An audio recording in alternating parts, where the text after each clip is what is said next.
Welcome back to the Quiet On Set podcast powered by Cineman. I'm Ewan. And my name's Lachlan. Today we have a very special kind of episode, what we shall call the SDCCQOSES, or the San Diego Comic-Con Quiet On Set episode spectacular. So what are we covering? Well, trailers. Trailers galore. Like literally this entire episode is just going to be about the trailers that pretty much released over the past week. Ewan, what trailers are we discussing? We'll take a look at the trailer for John Wick 4. There's also a new trailer for the X-prequel Pearl, as well as Blonde and Guillermo del Toro's Pinocchio from Netflix. And Game of Thrones is getting a prequel later this month, and we got a new trailer for House of the Dragon. But that's not even all, Lachlan. There's more. So what else are we looking at? That's not all, Ewan. This next part you're probably most likely going to skip. We're talking about the MCU film trailers that just launched.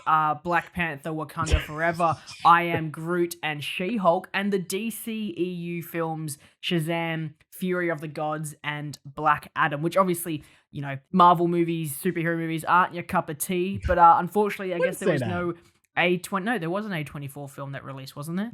Yeah, Pearl. I mean Pearl. Yes, Pearl. Yes, Yeah. that's the only part that you're excited for. I That's guess, why I'm here. That's why I'm clocking in. And I'm not saying that I'm only here for the MCU films, by the way. I don't want to. I've realized that this joke that I've been making that you only watch art house films make me just seem like I'm the guy who just watched Marvel movies. People are gonna take your love for Mobius and owning the 4K as non-ironic at some point. Oh god, I should sacrifice it to the gods. But let's cue up the intro and get into the show. We are professionals. This is a professional podcast. Yes. Breaking Bad and Better Call Saul. Hello there. Which actually, Did you this get is gonna me a be hat a as bit, well? Doing yeah. in 4K. Yes. So I've got Dooncam. It's just a camera. All right, before we jump into the news and take a look at those endless amounts of trailers, just a kind reminder to wherever you're listening right now or watching, look out and head over to YouTube and subscribe. Goes a long way to help us grow the show if you do that, and maybe consider leaving a like. And if you're listening on an audio platform, following and rating the show also helps us out a great deal. But I think, Lachlan, without further ado, we got such a packed show of trailers ahoy. So let's jump into the news.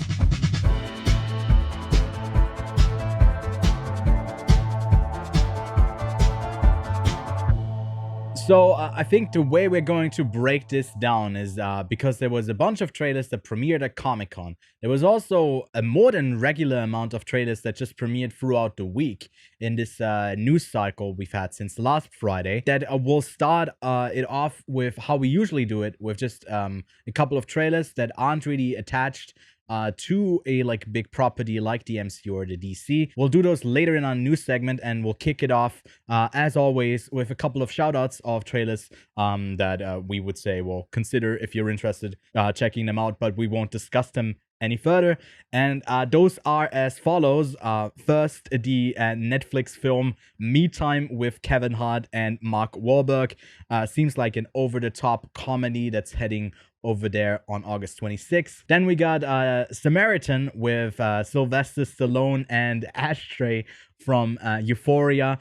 This is from Prime Video, and it seems to be the next superhero property they're doing, kind of an anti-hero route they're going down. So we'll be interested to see if this is something of equal value in the live action front as maybe The Boys. And then finally, the David Bowie doc that premiered earlier this year in Cannes that I unfortunately missed. I did have a screening, but it was a midnight screening and I was kind of too tired, so I didn't go. So I'm kind of now regretting that a bit, but that's Moon Age Daydream. Looks incredible with the visuals that will release later this year on September 16th in theaters. So Lachlan, let's get into discussion of these trailers. And first up, we are looking at the fourth film in the John Wick saga. Well, John Wick 4. I can already feel you got thoughts on this, so let us hear them. It's a little bit crazy to think that we're already up to John Wick 4 or John Wick Chapter 4. It's been such a short period of time that it just feels like there's just been so much of this, and it just feels like this Keanu Reeves surge of interest has just become this very big thing. And out of all of the properties that he's kind of either rebooted, whether that be Bill and Ted or whether that be The Matrix, out of everything, this is the one that stuck around to be probably the most successful since his resurgence. Because obviously Cyberpunk was a fucking flop, and so were those other two in some degree or the other. I would say The Matrix was a bigger one, but in all honesty, the first note that I wrote when watching this trailer was yes, yes, and fucking yes, because honestly, I enjoy the John Wick movies no matter what. I don't think there's been a single bad one, which is really exciting, and I'm pretty sure, I'm just double checking before I make a statement, as we are professional podcasts here, that it's the original director of John Wick. So, but yeah, I mean, you touched on the director of the film, who's done all of the John Wick films, and I think he's also working on a bunch of exciting productions. I mean, you were a big fan of the Ghost of Tsushima games. The game, he's doing an adaptation of that.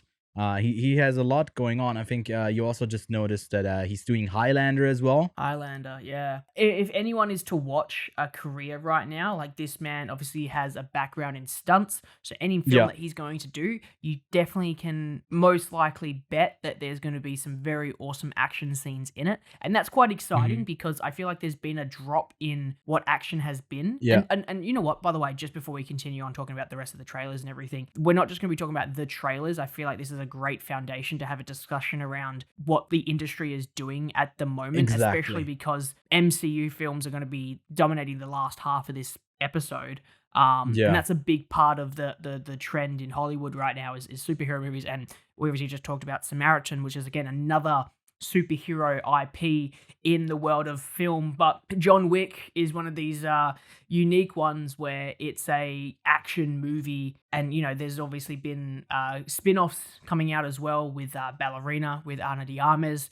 So there's, again, not only just to talk about John Wick, but this 4 chapters and now a spin-off is going to be a, I guess, exciting couple years for this IP. Yeah, it really depends on the quality of the IP itself. I mean, we see it everywhere. I mean, you see an adaptation of a comic book. You brought up Samaritan, which is yet another superhero property. Prime is trying to build their library. Same with The Boys, and they're doing like a animated spin-off, The Boys Diabolical, and I can definitely see that they'll do more spin-offs in the future. And you can kind of see that. We'll touch on it later a bit more fully, but The Gray Man also is kind of franchising. So that franchising, the stuff that the MCU has set in place over those 10 years of that saga, that first Infinity War saga, that has kind of sickered into everything else in the industry, where you really want to build a franchise with everything. I feel like with John Wick, there's quality of like great stunts and great action that's kind of unmatched in a lot of other films, where like the story isn't the main focus. I would argue that like the crazy stunts that Tom Cruise does for Mission Impossible, like that part is about the spectacle, but the story with the intrigue and the thriller aspect is a bigger part of the film itself. And I think with John Wick, it's way more just about the raw action. Like a lot of stunt people who were big directed their own films, but that kind of recent trend, I think I'd say probably really going big with John Wick since 2014 is that stunt coordinators are becoming directors. And I really like this trend because they know what they're doing, and you can really see that on screen, It doesn't have to be the best written film in history, because they clearly could have ended it at 3. There's no real need to continue the story of John Wick. I think he is kind of done, but I don't mind. Like, I was like, okay, do we need another one of this? And then you see the footage and like, I'm gonna be super entertained for the 90 minutes to 2 hours that I'll be sitting in the cinema for this. So the John Wick expanded universe is insane, and I cannot wait. I just keep getting intrigued each time because I just keep introducing new parts of this world. And it's where I kind of like disagree with you slightly with the fact that they don't have the craziest plot line like Mission Impossible does in the world to keep you engaged. But with John Wick, that would be like the high table. I'm like, I don't care who the high table is. I want to see John Wick kill them all. That's all I want to see, and I'm pleased. I don't care Yes. what John says halfway through, because he doesn't really say much, but if he's shooting a gun or being shot at and he's running away, or he falls off a building and somehow survives, hey, I'm in. Do you want to move on? Enough of John Wick. We'll definitely be checking that out. I mean, it's a long I ways have to off. wait a whole year though. Yeah, that's what I was going to Yeah. say. My last thing is I have to wait a whole year to basically get this, so sad face. Spring 2023 on March 24th is the current release date for John Wick 4, with I think no additional titles so far. I think it's just 4 at the moment. Also, a film that we really enjoyed earlier in the year and have a review that we can link. Here is X, which got a prequel that's releasing on September 16th in the US. Be on the lookout, I guess, internationally, but these things with A24 sometimes take a bit longer, sometimes you get them on the same day. It really depends. This is the prequel for the old lady character Pearl, again performed by Mia Goth, and this was shot back to back right after they wrapped X. So what did you make of the trailer for Pearl, Lachlan? I mean, X was excellent, if you pardon the pun. Yeah. Excellent. Yeah, Thank I you. like that. All right, let me just cross off my list the joke, because I wanted to make sure I got that joke in. You can't take over the role of the person with the bad jokes. That's I hate the This is MCU, my book art of house jokes. film, and the dad jokes. That's my Book of territory. jokes.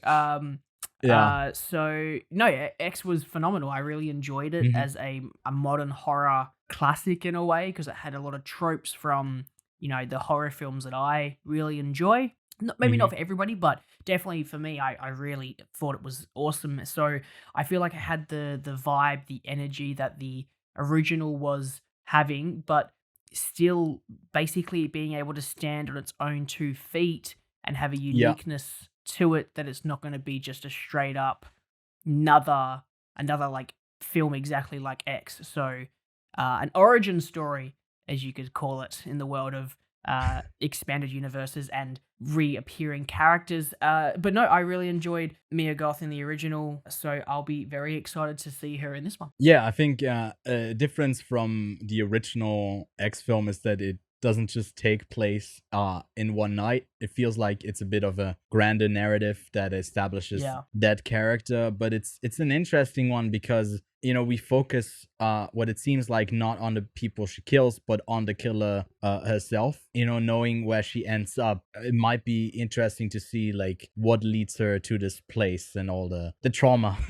that's put onto her that leads her to There must kill. have been an interesting conversation between Mia and T.I. West when they were, you know, originally developing this character, that they decided, hey, we should just do an origin story straight after we wrap with the with this one. So there must be a story here to tell, and it definitely can't be the same that X was. As I said, X is going to stand on its own 2 feet as that one night horror classic kind of film, where this they obviously want it to be more of a character study of this, I guess, maniac serial killer essentially with Pearl. So and it still has that really like nostalgic look to it and feel, and it has this really artistic idea to it, or at least feel to it. But yeah, no, my entire notes of the trailer is that it feels like a good vibe. I'm excited for it. I'm excited for it as well. I think that the trailer did show quite a few moments that I didn't want to see yet. It showed a bit too much for my taste, especially with the kills. But I'm still intrigued, and I'll definitely be checking out whenever this, I guess, the kills were great in X, into so my hands. maybe they're gonna hold some of the best ones. Maybe they showed us some pretty good ones, but they're gonna hold the best ones to themselves. So there were some pretty unique kills in X. I really enjoyed it. Yeah, and I mean, it's also, I think, did you mention that just before? I think the cinematography, just the look of it, was really great in X, and I think they're just gonna continue on that same level of quality for Pearl. But something else that looks intriguing and is releasing just about 2 weeks after Pearl is Blonde over on Netflix on September 28th with Ana de Armas as Marilyn Monroe. We got a teaser trailer before that we already talked about on the podcast a couple of weeks ago for Netflix Geeked Week, but now we got a full-on first trailer look and a bit more of the story of this black and white biopic. So what did you make of it? First of all, I want to go back on what I said a couple weeks ago where I was not 100% on board Yeah. because I did not write down a single note because I was just very engaged with this trailer. So, might I say, the first little teaser didn't really do much for me, didn't get me excited, but I can definitely say now, after watching this actual proper trailer, that I am excited for Blonde. I Yeah. like Ana de Armas, Adrian Brody's in it.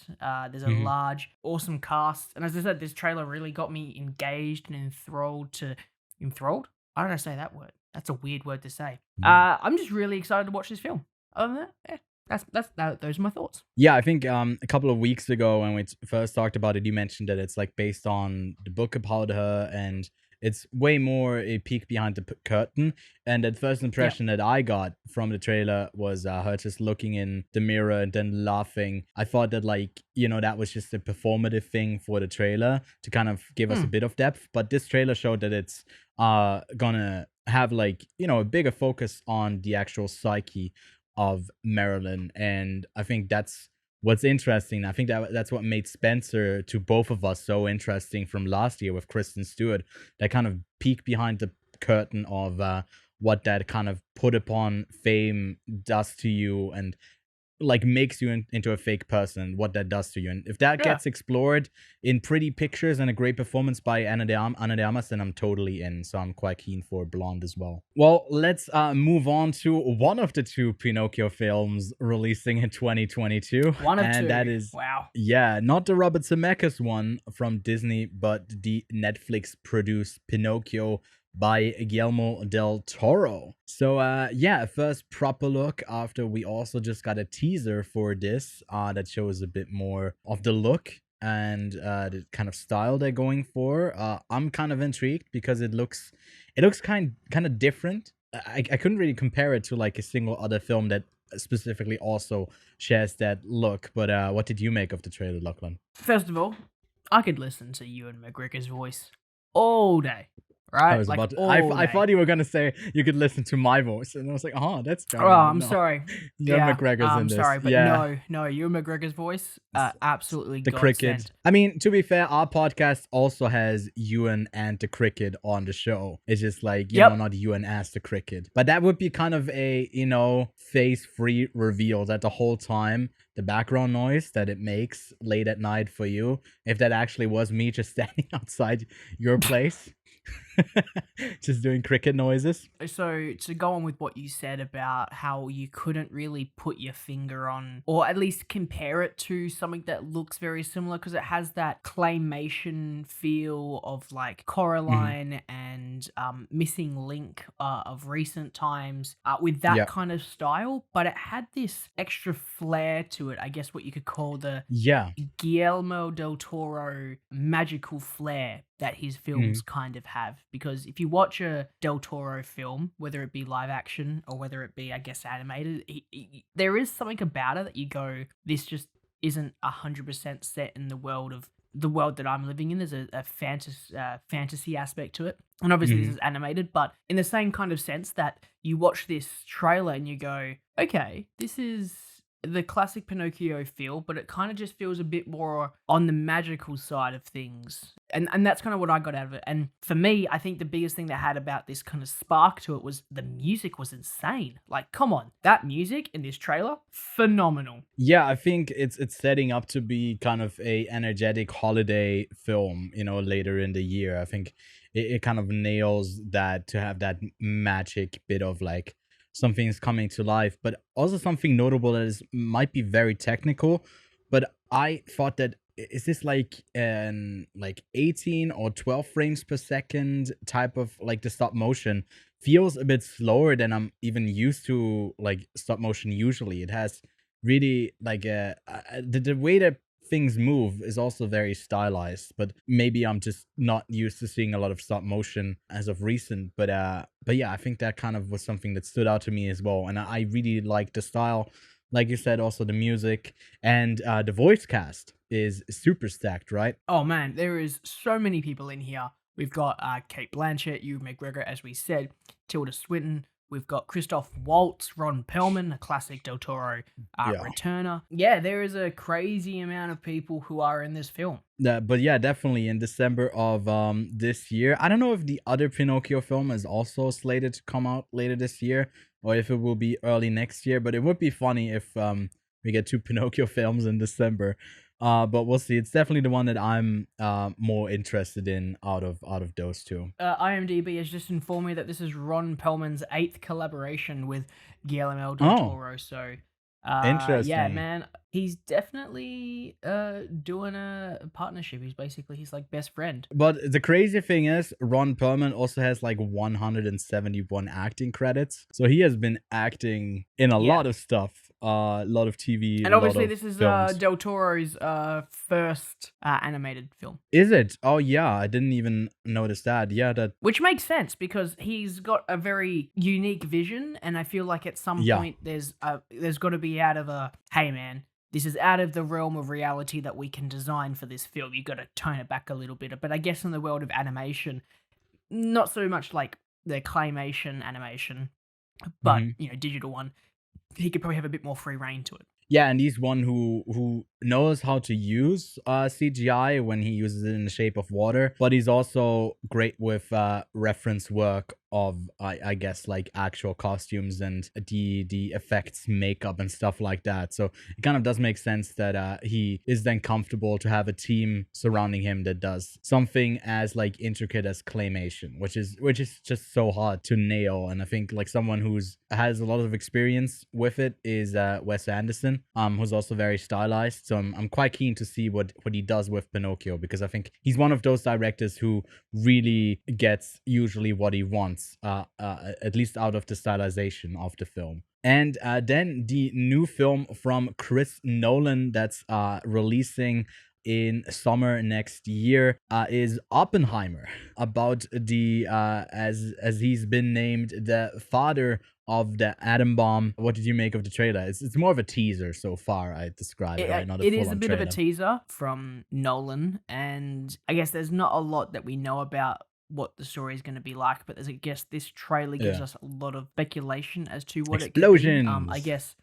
explosions is one of them. I think my favorite, thought that came out of this is hopefully everything is in black and white, and then eventually when the bomb goes off, it goes into color. Well, that would be like a very sick thing to do, but just I'm speculating at this point, Yeah. Obviously, it's going to do a lot to do with time in this case, because there's a countdown clock and Christopher Nolan film that's not about time. Like, come on, are you serious? Like, come on. One part of the film is just like in Dunkirk, it's just a countdown, and it's a 10-second countdown from the impact of an atomic bomb just striking somewhere, and then it cuts back to this, and it's like they're slowly creating it. No, definitely not going to do that, but there's certainly a time element of like changing time that he likes to do. I quickly forgot when I clicked on the trailer that this is a Nolan film, and then I heard the music, like those distinct Hans Zimmer like stings of dun, as the like countdown popped on. Oh yeah, this is a Nolan film, obviously. But yeah, we'll definitely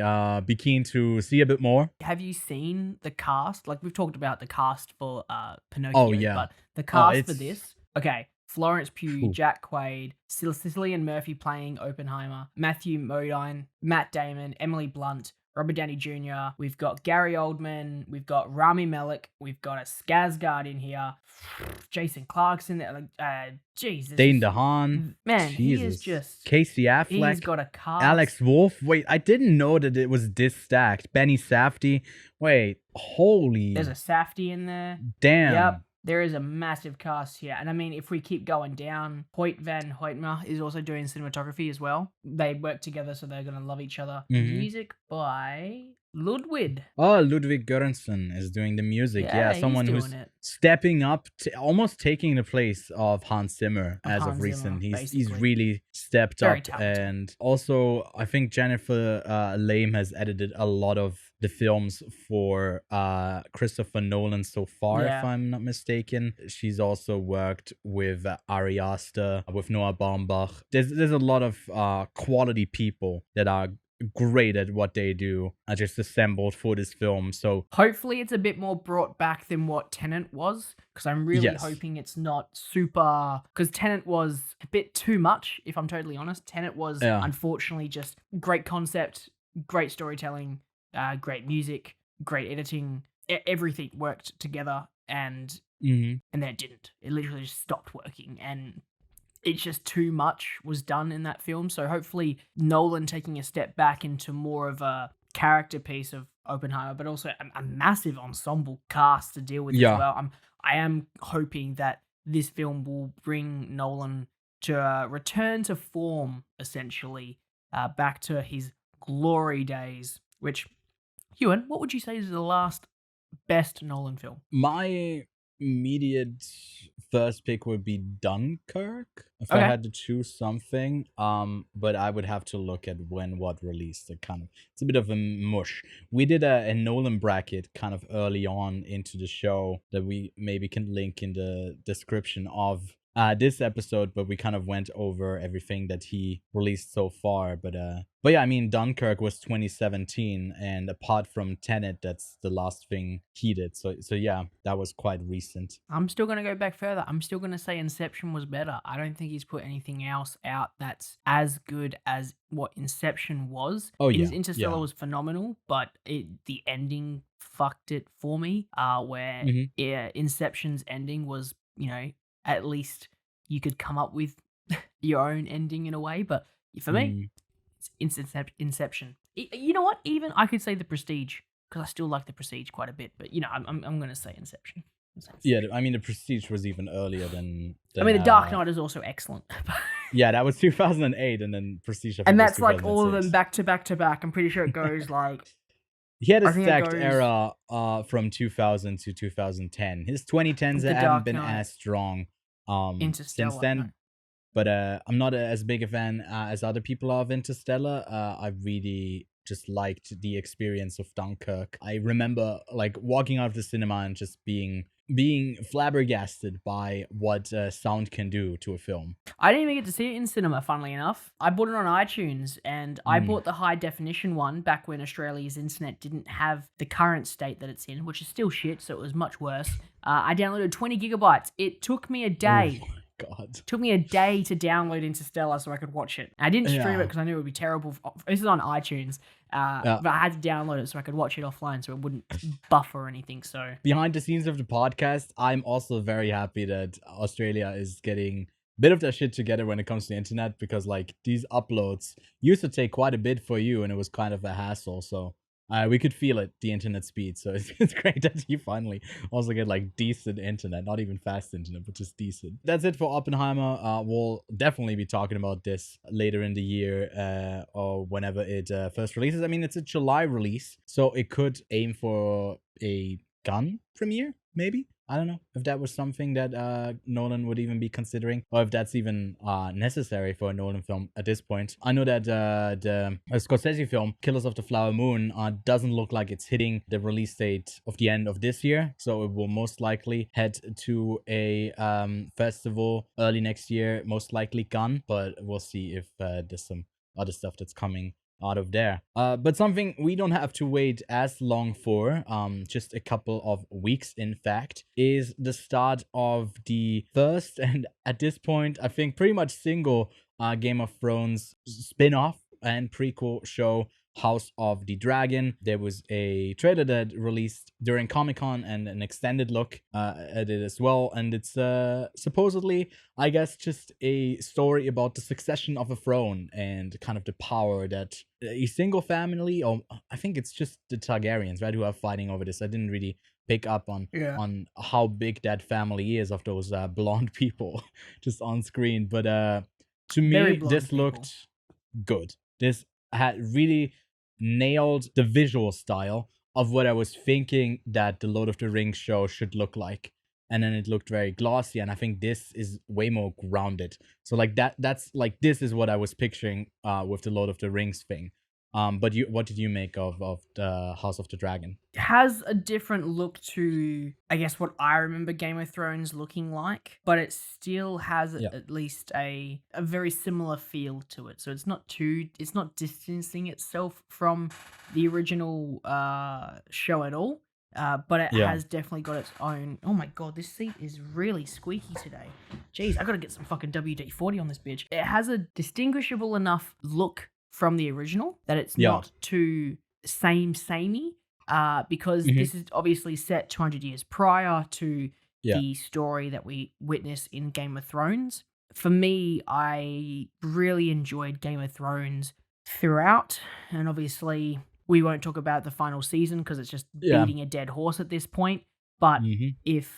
if I could go back to the glory days of Game of Thrones, that's what I'm hoping is going to be done with this show. It's going to have the love and care that the show had at one point, instead Yeah. of being spat on and dragged through dirt and kicked and beaten Shame. by Yeah. two people who shall not be named Mm. because they ruined what could have what was considered pretty much the greatest TV show plot story of all time, which obviously they pretty much copied and pasted everything that George R.R. Martin did. But hey, look, anyway, moving on. Yeah. First of all, most importantly, how Mhm. cool does that fucking throne look, eh? That Oh, it throne looks way amazing. cooler than what the bitch boy throne did on. Man, this chair is really. I did on the original Game of Thrones show. Yeah. So Yeah, I mean, it's also, the further we get with CG, the easier it becomes to do like dragons, especially if it's like similarly modeled dragons. Obviously, like, with the advancement of CGI, there's also like always the more detail, and you want to kind of always push it to the limit. I Yeah. hope they manage their budget in a way where they can use it. They're so expensive to use, and the Targaryens are so focused on the dragons. So I hope they can kind of use it in a narrative for the narrative that it does make sense.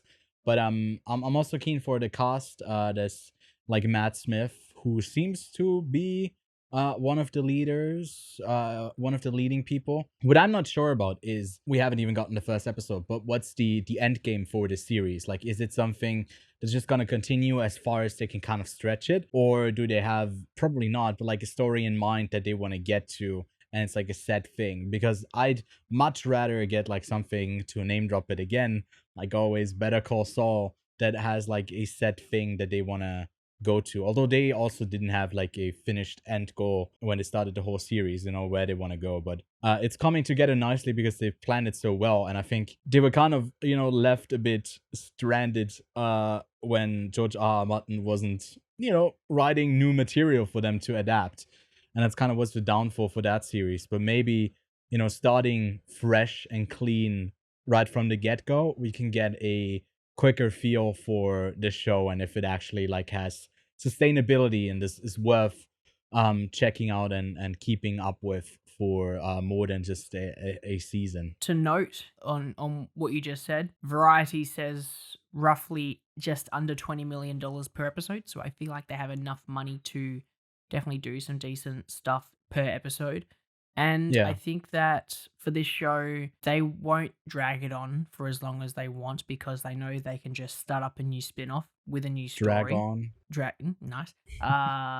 So they do not need to stretch this show out longer than it does.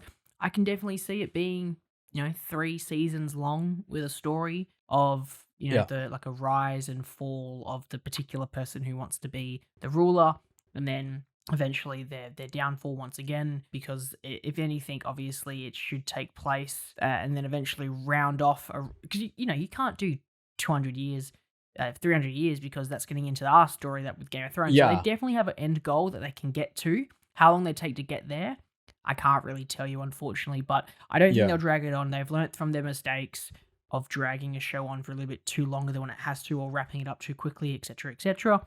So Yeah. maybe they don't know where they're going, but I reckon they will have learnt, and they will put something good out. And there's enough drama in each house for them to just get off on, the dragons, and then jump onto, like, I don't know, the one that cares about the Kraken. How cool would that be? right? House of the The Kraken Kraken. Yeah, guys. I'd watch that. I forgot what their name is, but the sea guys. Yeah. Oh no, I'm just trying to think of it. But no, I had one question for you. Do you think the cast or the characters are gonna be as like well, I wouldn't say expendable, but just like killable as they were in Game of Thrones, where they kind of pulled a rug Maybe not from the under big, you? maybe not the big names, Yeah. that we know how some of them actually die. But I would definitely say that I hope I don't know if I would definitely say, but I hope that they have the balls to kill off characters, because that's what Game of Thrones is known for. Exactly, yeah. That's what I was thinking. Like, are they going for something similar there, where they kind of just want to, like, within the theme of that world, that can totally happen, but you could go for a different type of narrative. What are your most memorable Game of Thrones moments? I don't know if I want to spoil Game of Thrones, so well, it's been a couple of years since it ended, but some people still haven't caught up on it. But it's definitely like the kills that you don't expect, mainly, and some of the battle scenes are quite well done as well. Yeah, I mean, I would say like the Red Wedding's one of the most Yeah, talked about yeah. moments in like TV history. I would say that it's the Mountain versus Oh, the Viper, yeah, that's what's his definitely name? for The me. Viper. That's a Mhm. crazy scene, and again, it's just a death that happens. So, and I would agree. There's the King of the North fight scenes, the Yeah. Battle of the Bastards Mhm. episodes, where they like you really stick with that. So, if they Yeah. nail the characters, then they can have at least a massive emotional impact on the viewers when they essentially want to kill them off, and that's definitely going to grow interest to the show, because people are going to be like, hey, Yeah. remember the good old Game of Thrones days where they would just kill someone and not give a shit? Hey, watch House of Dragons. They're doing that again. Yeah, I remember the days when they cut off someone's penis and mutilated him. The yes. good old days. The glory days. And skin someone. But no, we'll get into, I guess, Marvel and their plans for the rest of Phase 4, 5, and 6. All the stuff that they announced at Comic-Con. We'll kick it off with the Phase 4 stuff. The couple more things that are releasing until the end of the year, and then we'll jump into a breakdown of Phase 5. But first up, there's two things that are releasing quite soon. One of them, the animated show I Am Groot on August 10th, and then She-Hulk on August 17th. I think I Am Groot, I don't know if you have much to add there, but I think it's just gonna be a squeaky little clean fun short series, and there's not much more to it. Lachlan, I don't know if you have anything. I have about 7 words to say, and one of them I Am is Groot. MCU, which I'm going to count as one word. Okay. And it's the only note that I made about the trailer, and it's this is the peak of the MCU, the I Am Groot TV show. Right. So yeah, can I A just say combination that of everything. if there's anything that I'm more keen for, it's fart jokes, little war jelly beans, and cross-dressing Groot, I guess. Yeah, fun stuff. I mean, it's a silly, nonsensical show overall, not at all impactful for that at large, but I guess it's great at capitalizing on that stage of Groot a bit more. Although I think he's already a teenager. That's kind of weird that, like, canonically he's already It's him discovering himself. older. But yeah, but it doesn't make sense at this point. It doesn't matter. It really doesn't matter. But I mean, that's you just might gonna not be, say like, it a bit of matters, fun. but Ewan, there is a whole group of people out there who say that this is the most important thing in their entire life. So sure, it's not It's another not just the peak A24 of the TI West MCU, masterpiece. but also Vin this- Diesel's peak. This is Vin Diesel's peak. I mean, Yeah. Vin Diesel peaked many years ago, but like this is his second peak. He peaked second. His third peak, possibly. Yeah. In the world of Vin Diesel. Peaked that little tree boy. Little tree Pinocchio? Pinocchio. Vin Diesel as Pinocchio. That's the third secret Pinocchio film in 2022. That's his fourth peak. But what did you make of She-Hulk? We got a full-on trailer, a fourth wall Oh my god, break. this trailer was Tim way Roth better won. than the other one. Jeez, Yeah, right? that other trailer was terrible in comparison to this, so they must have shat themselves and were like, alright, let's slap as much cool shit as that we can. So, Yeah. a couple of things, I guess, that I'd like to point out. To everyone who watched the trailer, yes, spandex is your best friend, no matter what. But fourth wall breaks. That's an interesting. Oh yeah, that's a big one. Interesting one. That's I think I Mhm. guess that's a big old ball of stuff that we should cover. She broke Yeah. the fourth wall She did. twice. I mean, interesting to have it at least because why? Why does She-Hulk have it? Deadpool is an obvious example as he is the fourth wall breaking king, but She-Hulk is an interesting character to give this ability to. Yeah, lawyers aren't real. Maybe that's the reason. Law don't isn't exist. she's breaking laws Made up. and the laws of movies. Yeah, I I guess. honestly also don't know why it's part of this show. Especially if she's going to be the only one who can do it, because it seems like Oh, yeah. when she was talking with Mark Ruffalo and then talks to the camera, Mark Ruffalo, Hulk, heard her say something. So is she saying it within the TV show and every other character can hear her?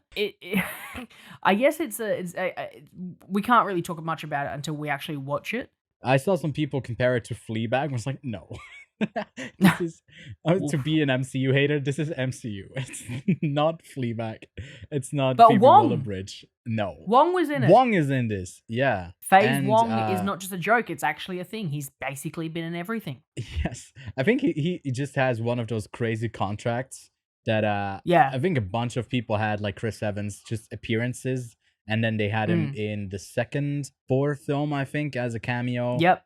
Yep. And I think they're just doing that with Wong, and I mean, he is technically Sorcerer still Supreme. the Sorcerer Supreme, but they play him more as a lesser character, a smaller character next to Doctor Strange, although he's technically one who maybe even holds a bit more authority and power. But yeah, that's Wong, the cameo machine. Wong, the exposition giver, essentially. That as well, yeah. He will just pop into a movie and be like, "This is what you need to know," and then fuck off. That's basically Wong's purpose in every single MCU film, basically. And also, was that Daredevil at the end? Was that Daredevil? It would be weird. Well, I mean, with an announcement we got that we can take away from Phase 5, that we are getting Daredevil born again. It would only make sense if he makes an appearance here. It would be weird to have someone else teased. If they would have someone else there, it's like, be weird. Well, why? Be weird to have him introduce the MCU in Spider-Man and then tease him in this, and then only have him come up later in the Born Again, Daredevil Born Again on Disney Plus. But random. Like, look, if Daredevil and She-Hulk fight in the court, I hope they fight on the D floor. And when I mean D floor, I mean I want to see She-Hulk v Daredevil, because I want to see that shit. That shit seems cool as fuck. Yeah, that could be very interesting. And I think Blind we also Man got versus a green lady. Well, I mean, to me, this didn't knock me off my socks, if I'm being honest. But it at least is Even a bit of though a she change spoke of to you? pace. I was like, huh, you talking to me? Tatiana Maslany? That's crazy. What are you doing? What are you doing? I talked back to her and she was like, huh? Fully interactive. You broke That's the the fifth future. wall. So many walls broken. So many walls broken. Yeah, I mean, this comes pretty soon. We'll probably be doing a series review once it wraps, and hopefully something a bit different. But I will keep my excitement contained as always when it comes to the MCU, to also stick to my character of hating everything MCU. It's not a character; it's the real you. You don't know the real me. Let's have a look at the last film of Phase 4 of Marvel, and that is Black Panther: Wakanda Forever, coming to the silver screen on November 11th. And what did you make of that trailer?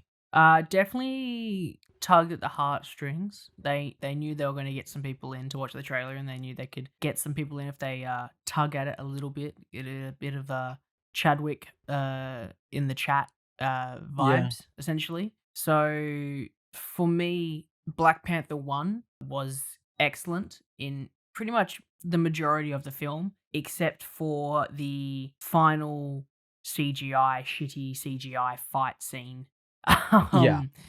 Which was just because VFX artists were rushed. There's There's a Yes, great yeah. video from Corridor Digital that kind of breaks that down. But yeah, I agree there. But otherwise, a really solid film. Really solid film. So having pretty much everyone come back for a sequel is Well, good sign, and hopefully they learn from yeah. their mistakes of what I mean, made Kaluuya the. is not coming back, so that's a bit disappointing. So I feel like with this one, the most what makes the most sense is obviously figuring out a new Black Panther, and obviously figuring out a way Yeah. that they could essentially have the original Black Panther die, in a way that's reasonable and not too hard to believe. Yeah. And at the same time expand on what the original film did, because I think they're introducing Atlantis, and I think they're introducing a couple more ways of life that the Wakandans lived. There's obviously that birth scene, and there's a lot of other shots of, I guess, parts of Wakanda I guess we never saw. But yeah, no, it looks like they are expanding this universe, at least this little universe here, a bit more. Yeah, I mean, there's the introduction of Namor that's coming with this film, which could be Name who?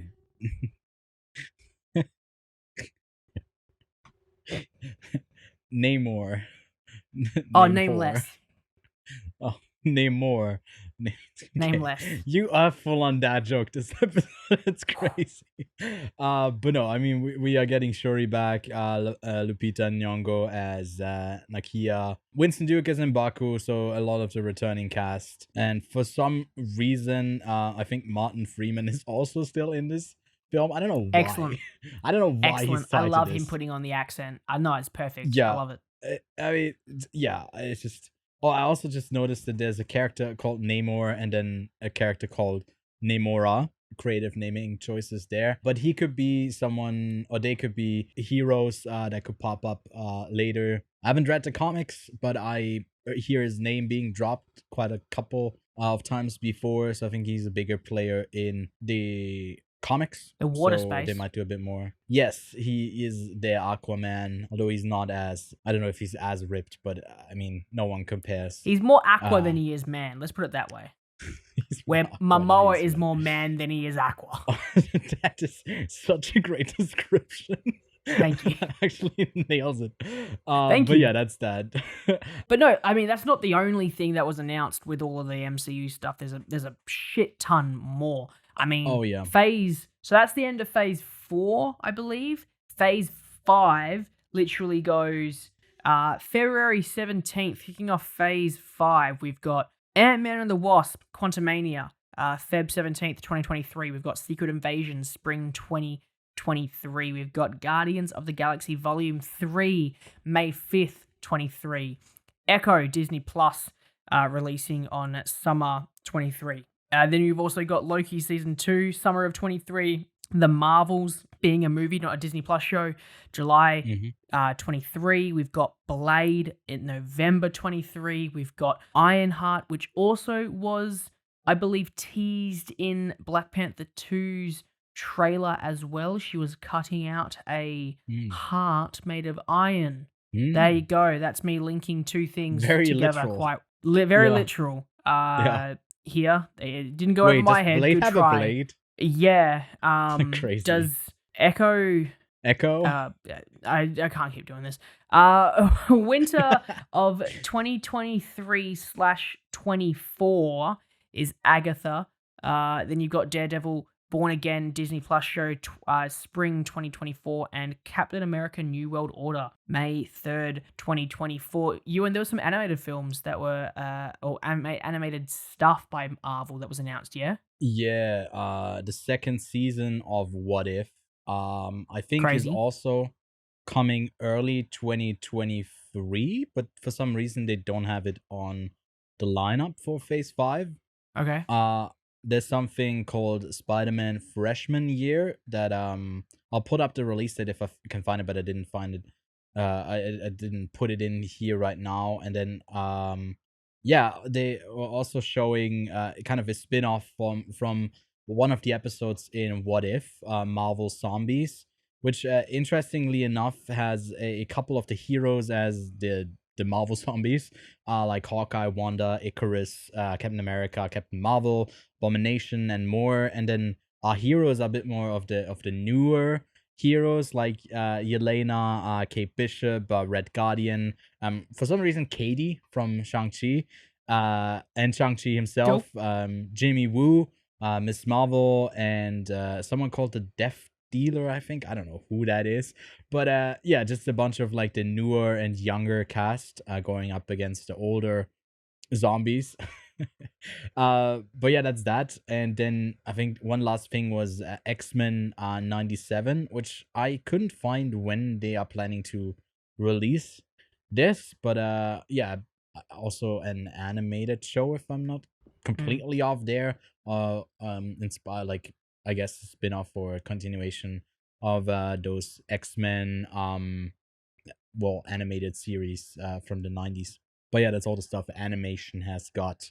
And then I guess a little bit of a tease for Phase 6 was Yeah. Fantastic Four coming out November 2024, and I guess 2 Yeah. Avengers films, Avengers Kang's Dynasty and Avengers Secret Wars. So Yeah, I guess they're going to be back-to-back using Avengers films. back-to-back Avengers films going to be, I guess, are used as a way of closing off a phase of films. So probably 4, 5, and 6. Same way that Avengers Endgame and Avengers Infinity War were back to back, closing off Phase 3. So no, yeah, it's crazy that they've got these films planned, and there's literally nothing stopping Marvel. They are a powerhouse. They aren't gonna stop. They're basically just steamrolling the film industry, all the way through for the next 50 years.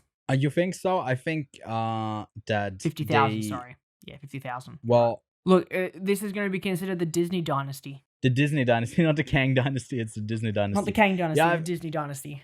I think a lot of people feel this way, that there was a lot of so far not really linked together setup to what they're building to, and maybe it becomes a bit more clear, at least on the movie side, with a series literally titled Secret Invasion that sets up Secret Invasion for the Avengers, and then Ant-Man and the Wasp: Quantumania, where the main antagonist is Khan, to kind of set that up. And I assume they set this up in Phase 5, and then all of these films and series, like Guardians is too galactical. They probably won't deal with Khan that much, I assume. And Blade will probably be its contained thing as well. The Marvels, I would also see that they were just like establishing new heroes and not really, going up the setup route for the Avengers. And then maybe Captain America could be the film where New World Order, where the focus is to assemble a new team. That's probably where they'll go down. But it's crazy to think that the first 3 phases of Marvel took about 10 years, the whole Infinity War saga, and by the end of Phase 6, it will be like barely more than 4 years. Which is crazy how accelerated that is. And if you put up like the hours of programming that they do, it's still like way, I think, more than the other phases, just because I guess they've done these shows now since phase 4, and yeah, it's been a lot of stuff for Marvel. And again, but like you said, like the return is still there. Like, they're making a lot of money, but I think something like Doctor Strange also cost them a lot of money. It made a bit more, like, it made more money, and the films still make more money, but they continue to spend around like 200, or in Force case, I think 250 million on not like movies that need to be that big. So I don't know if like Marvel at some point also has to scale back when it comes to their budgeting. But I mean, maybe they'll reign supreme and it will stay at the height it is like now for a long time. But other than that, in we got pretty much everything announced in phase 5, but in Phase 6, 3 titles so far, with the 2 Avengers films and Fantastic Four. There's 8 more slots open for other films releasing in that time, and among those is probably Deadpool 3 that has kind of been in the works. Maybe it will take so long that it's Phase 7, but I assume it'll probably be phase 6. Maybe something like Moon Knight will get a second season as well. But what do you think? What else could make its way in there? Maybe an X-Men or a Spider-Man? Yeah, probably an X-Men film. If anything, X-Men are yet to make their. I mean, no, technically they are in the MCU because Yeah. Professor X was in Doctor Strange. So yeah, Yeah, no, look, the and some of the introduction of series have them also would be teased nice. them. Yeah, a introduction of them would be nice. But Mm-hmm. at the end of the day, as I said, there's the next bajillion Marvel films for the next 50,000 years. So let it flow, as they Let it say rip. at Disney. Let it go. Yeah. What I find interesting, one last thing, is that already like a lot of these shows are kind of spin-off from other shows. You know, obviously Ironheart will be something from the movies, like you said, which I didn't Black know Panther. about. Daredevil is a reinstated series that continues, by the way, not in the model of like 6-episode series, but it will get an 18-episode series, bit different than the rest of the stuff. And then Echo is a spin-off from Hawkeye, and Agatha, Coven of Chaos is a spin-off from Wanda Vision. So to me, it's quite interesting that they're like already doing spin-off of the series type of things. It's really crazy how accelerated Marvel moves with their franchising efforts.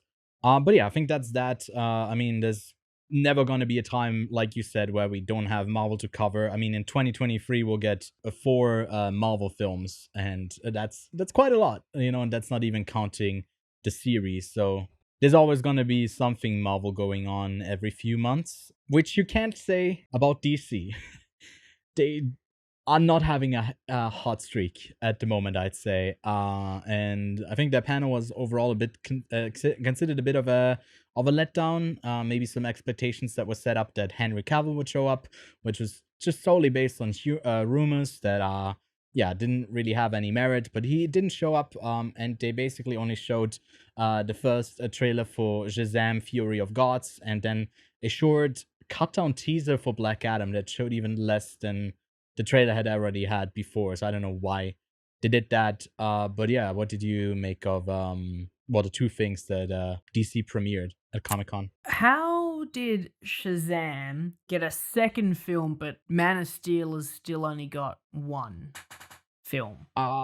Well, I think it partly probably has to do that DC doesn't want to work with Zack Snyder anymore, and it's been way too long. I think now they could. Well, Look, I mean, if they had a better relationship with Zack Snyder, then potentially that could be something that still in the works. But I don't know if they're still like working on this bigger franchise, or what do you think the DC is trying to build, or are they even building something? Is it more standalone stuff that they're doing? I at the don't moment? think they're building anything anymore because there's just no foundation for it. It's too messy. It's too muddled. The water's been stained by Zack Snyder's blood that he sacrificed to make the best piece of art that I think has ever been made in the past 20,000 years, which is the Justice League Snyder Cut. Oh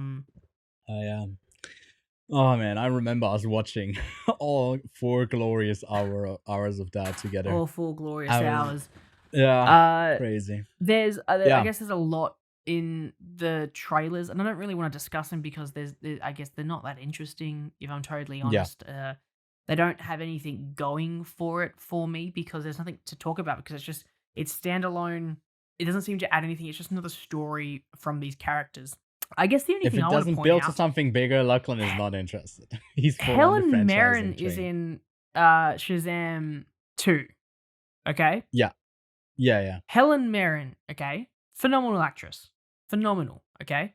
And in the trailer on Warner Brothers YouTube channel, they have Shazam, Fear of the Gods, stars returning cast members, Zachary Levi, and they follow up each of these actors and actresses in this little thing with a movie that they've been in. So Zachary Levi, Thor Ragnarok as Shazam, Asher Angel, Andy Mack, Billy Batson, Jack Dylan Grazer from It Chapter 2 as Freddie Freeman. You've then got, like, you know, Grace Caroline Curry from Annabelle Creation, which, by the way, the Annabelle doll was in the trailer. Helen Mirren from The Queen, from Red, from National Treasure. All of these films that you could have picked, but no. Warner Brothers decided to go Helen Mirren, F9, The Fast Saga. I knew that was gonna go that route. I haven't read that description, but yeah, that just made sense to me, that the way you were setting that up. Yeah,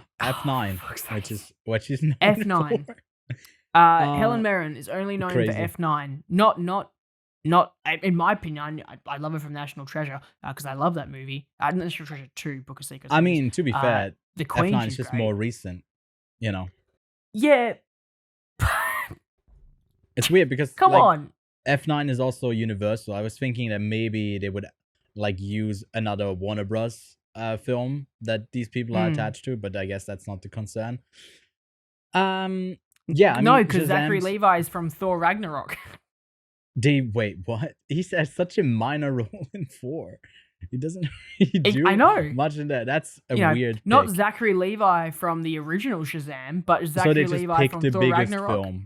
But anyway, that's the only thing I have. It's the fastest return on reference. Just name the biggest thing, I guess, in that. But I think I guess. Fury of Gods is just gonna be the same thing that the first one was, which was a bit of silly fun. I wasn't loving the first one, but I think it was kind of just decent. Seems to be a bit more of the same. Hey, there's some things that I like, which we didn't get to hear about. The Batman 2, didn't get any news on that. Would have loved to hear something about that, but they got the DC fandom that's probably happening later on, I think this year, right? They'll probably save some stuff for then. That's maybe why they had a bit less going on at Comic-Con, but the Black Adam stuff, I'm really tired of The Rock. It's just, I think if there's one thing that I dislike more of the domination of cinema at the moment, other than the MCU, is really just The Rock and his just non-effort to do stuff. I don't know, it's just but we'll see. DC is not as interesting. I mean, they also haven't shown anything for The Flash. I don't know what they're doing with all of the Ezra Miller controversy. They don't know what they're doing with the Flash. They for sure. And the thing is also that they just recently merged with Discovery, so that now Warner Discovery or Discovery One or whatever, and that's a huge merging process that a lot of people get replaced and new things are established. So it will probably also take them a bit of adjustment until they can have a cohesive framework of what they actually want to do in the future. So I think we'll get a bunch of in-between stuff. I mean, there's a couple of things that they could have shown. Both The Flash and the new Aquaman film are stuff that has been talked about in the works and is pretty much finished for a long time. But I guess with the Amber Heard stuff, I don't know if we'll ever see Aquaman or if they'll reshoot the whole thing. But yeah, for them not worth to announce it in Comic-Con. No news on the Batman 2, and I guess for some people who are interested, the Joker supposedly is getting a sequel as well. No news of that so far. But yeah, that's pretty much it from DC at Comic-Con. And then our final news item that is not attached to a trailer that talks about the franchising of The Gray Man. A sequel is in the works with Joe and Anthony Russo returning. There was also talks about a spin-off that might see the Deadpool writers, Paul Wernick and Red Reese, writing that spin-off. They've also done Zombieland and also the upcoming Deadpool film, and they wrote Spiderhead, which was a Netflix film earlier this year. But yeah, that's pretty much that. I mean, we were talking about it in our Gray Man review, that we can kind of see this coming, right? The franchising of that property kind of does make sense. But yeah, do you have anything else to add here, or The Gray Man? No, it's We've totally seen it. expected, We've watched right? it. We've watched it. I want to see a better movie, so hopefully they will learn from their mistakes and they will do something better. That's all I want to say. I mean, you were hoping for someone else. We're both hoping for someone else than the Russos to direct, but I guess they're back to directing. At least at this point. Maybe that will change in the future. But yeah, that wraps it up for everything Comic-Con and trailer-filled week. It's been a bit different. We usually not just do the news, but I guess when it's this packed and there's no big release other than DC stuff. League of Super Pets, which wasn't really up our alley. I'd say it was. I did see the film, and if you want For to yourself. hear my thoughts on it, Well, watch it and then tell me. I watched it I'll talk about that in my review on the Ewan Graf podcast if you want to hear my thoughts on DC League of Super Pets. We'll be back next week to talk about what we've been watching. We'll keep this cleanly as a news episode, but what we will mention are the new releases of this week. And out on August 5th on Hulu, we are getting Prey, the Predator universe film that so far, from the people who've seen it, has gotten quite a bit of praise. So I'm quite keen to check that out. I might need to catch up on some of the Predator films that I haven't seen yet, but I'll try and be prepared for that. But Lachlan, I know you're really keen for Prey. 100%. 100%. And then we also got Bullet Train, which also will be what we'll talk about next week. I'm quite keen to talk about that with you, but we'll talk about that next week. And then in the US only so far, maybe in some places internationally, but certainly not in Switzerland, Bodies is releasing the Gen Z slasher film that I'm quite keen for. It looks like a ton of fun from A24. As always, obligatory me liking it because A24. But yeah, Lachlan, do you have a pick of the week, something that people should go check out? You should all go check it out since you talked about Chapter 4. All the John Wicks. They are fun. They're action-packed. Trust me, Wicked. You'll enjoy it. It's a fun time, especially the first one. It really sets this boundary, but then the second one just develops the world, and then Parabellum is just like, oh god, it's insane. Everyone should just go watch John Wicks. Yeah, you definitely should give it a watch. I think in a couple of places they were streaming, or maybe still are streaming on Netflix. So go check those out. And then my pick would be for the release of the prequel, Pearl, on September 16th. Go check out X. That should be available on VOD at this point. The Ty West Texas Chainsaw Massacre homage type of slasher film that we really enjoyed. And we also got an episode for that a couple of weeks ago on the show if you want to go check that out. But that's pretty much it. Like I said, next week we'll be talking about Brad Pitt in Bullet Train. And I'll be at the Locarno Film Festival, so it will be a bit of a different background at that time. And we'll do a bit of coverage from that festival as well. And the week after, to give you a bit of a heads up already, we'll be talking about Jordan Peele's Nope. I know that's already been out in the US for, I think, 1 or 2 weeks already. I recently saw it, but we'll wait until it actually gets a release in Australia and in Switzerland and a couple other places internationally next week. And then we can talk about it and share our full-on spoiler thoughts for that as well. But yeah, that's it. You can follow Lachlan and myself on all of our socials. Those are linked below. Same goes for everything Quiet on Set. Our link tree will take you to everything from the video to the audio feed.